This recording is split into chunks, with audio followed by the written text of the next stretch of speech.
Je reviens sur la méthode de travail que je propose, qui est de concilier anthropologie et textologie. L'anthropologie, c'est ce que je constate autour de moi. Un certain nombre de choses que je vois, qui sont visuelles, qui sont visibles, qui frappent l'esprit. Et la textologie, c'est ce qu'on en a dit dans le passé, dans la littérature, dans les archives. Et à un moment donné, il faut que les deux se rejoignent. Mais pas forcément qu'on aille des textes vers la réalité, mais qu'on aille de la réalité vers les textes. N'est-ce pas? C'est ça qui est important. Et ça, c'est la démarche scientifique. Les scientifiques, ils étudient des choses qui sont toujours là.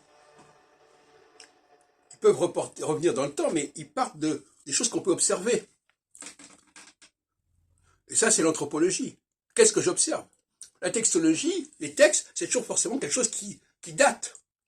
Qui date, qui est marqué, qui a pu être corrompu d'ailleurs, qui a pu être déformé, qui a pu être altéré, etc.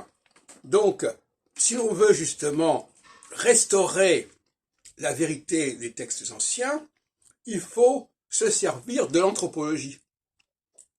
Et non pas plaquer des textes anciens sur le monde actuel, ce qui serait un contresens majeur.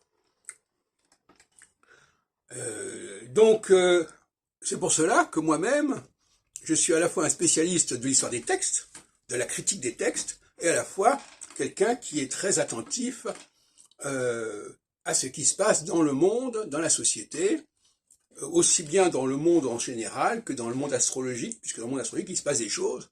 Il y a des crises, il y a des changements, il y a des phases. Donc il faut mettre les mains dans le cambouis, il faut être là, dans la réalité humaine, dans la réalité sociale. Et cette réalité sociale nous aide à comprendre, justement, les textes anciens.